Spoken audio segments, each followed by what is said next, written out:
Will Soulcalibur 7 and Street Fighter 6 live up to our expectations?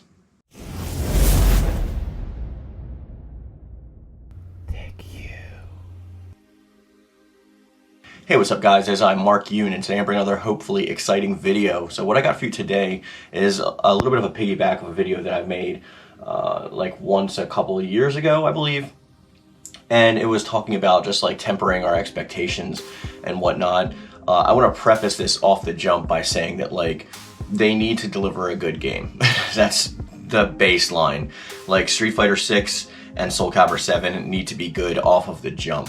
I'm not going to be messing around with making any excuses this time around for budgetary constraints or lack of any resources or things of that nature, because we know based on the sales goals of their past two games that they should definitely be adequate at this point.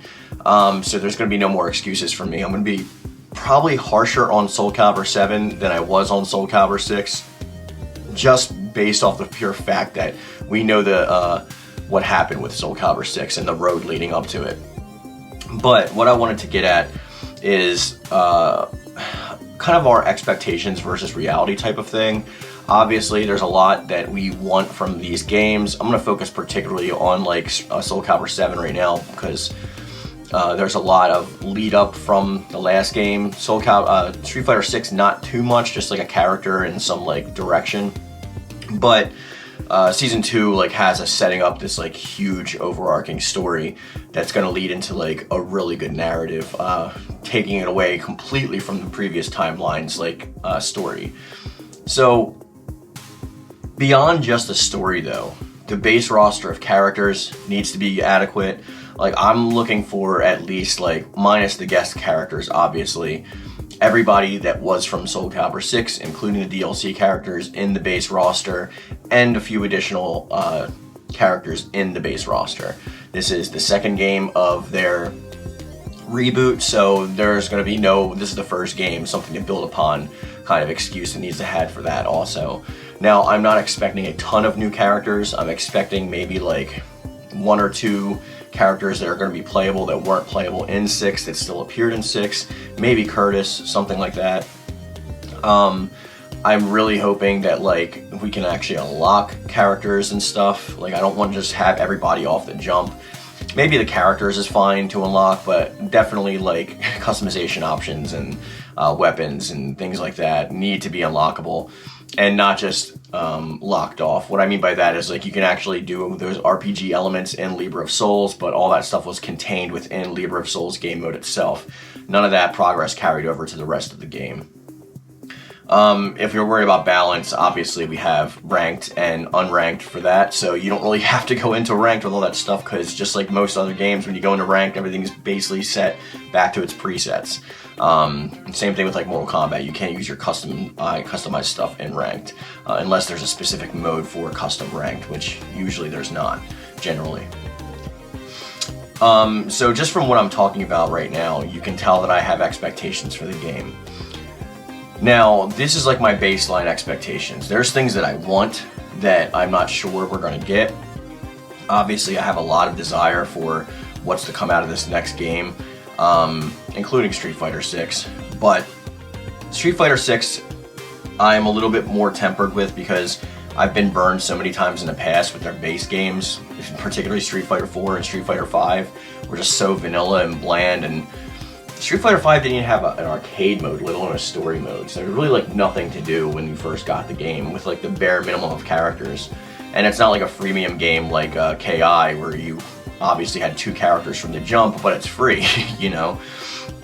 I'm levying a lot of harsh criticism against these next games, and I think they need to hold up. Is that to say I'm gonna bash them? Like, probably not, but like I will hold them accountable to the promises that they've made and the continuity of the continuation of what they're going, their uphill trend, if they do. I mean, obviously not everything I want is going to be in the game, right? I'm expecting some of the DLC characters that were supposed to be slotted for Season 3 that were in the code to be making an appearance in this game. However, I'm not 100% sure. Maybe they changed their mind halfway through when they started the Swords and Shepherds timeline and they just don't fit in. I hope I'm wrong with that, but it's just another thing we have to like set our expectations low so that like when and if that does occur, we're not completely sidelined and it overall affects the entire judgment of the game based on like that. That's what I'm talking about. Like the number one thing that I want to see happen is Reversal Edge be gone or nerfed to at least cost meter. If that, I know it's easy to avoid, whatever, but like I'm just saying, that's something that I personally want. Get rid of it. And if they don't do that, I'm not going to be like, oh, this game's trash. I'm just going to be like, well, here we go again. Like, I'm just not going to use it. But they have a lot of, like, they have bigger shoes to fill this time around. Soulcalibur 6 was literally just a game that was created at the behest of, like, Motohiro Okubo and Masayama and the rest of the newly formed Project Soul to try and gauge the interest of wishing that Bandai Namco could bring back Soulcalibur, the series, after the previous iterations that have just kind of tarnished and completely destroyed the games itself. Soulcalibur 5 in particular, which was like the lowest selling Soulcalibur game of all time, and with canceled DLC and all that stuff, and then like the Apple game and then the freemium game that was on like PSN. There was just like a lot of like tarnished reputation at that point, and when it came back around, they begged to make Soulcalibur 6 happen. You can find all that in my documentary playlist. There is the Road to Soulcalibur 6, and you can find out all that. It has interviews and facts and all that stuff and links in the description. So, while my expectations are tempered, it's kind of hard because I'm building this up in my head to be something greater than it probably is going to be. And I'm undoubtedly going to be disappointed when those expectations aren't met. But however, I need to kind of keep a cool head and remember that I'm the one setting those expectations. It's not like certain things were promised to me or owed to me. It's just that a combination of hype and anticipation and kind of like being over Soulcalibur 6 at this point. I just really, really, really want this game to like pop off and like bring Soulcalibur back to its glory days. I mean, Soulcalibur 3 is my favorite, but a lot of people always harken back to Soulcalibur 2 as being the pinnacle of the series. Personally, I think it's Soulcalibur 3, but I mean, obviously not that many people played it because it was mitigated to arcade and PlayStation 2 only. So I don't know, it's kind of hard to like expand more upon this without like being without giving you a bunch of filler. I just want to say that like I'm right there with you. I'm super excited. Like I want this game to really pop off, but we also have to temper our expectations and just make sure that we're not like building up this ginormous game in our heads that is almost impossible to come to fruition. You know what I mean? They don't have the budget of like Tekken or like Dragon Ball Fighters. You know what I mean?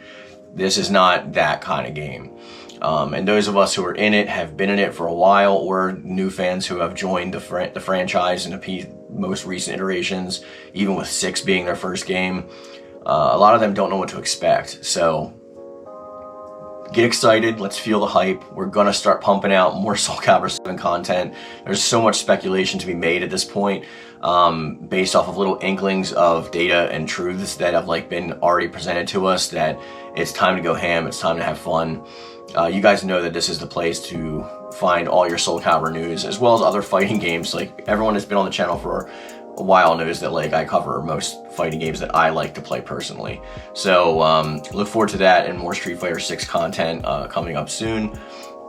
Just a little forewarning, if my content is slowing down in these next like month or so, it's because I'm moving, and it's a far move. I'm moving like 1,000 miles away, so all my stuff is gonna be like packed up, and my internet's not gonna be on and stuff. So if I do upload anything, it may be from like my iPad or from like old school style.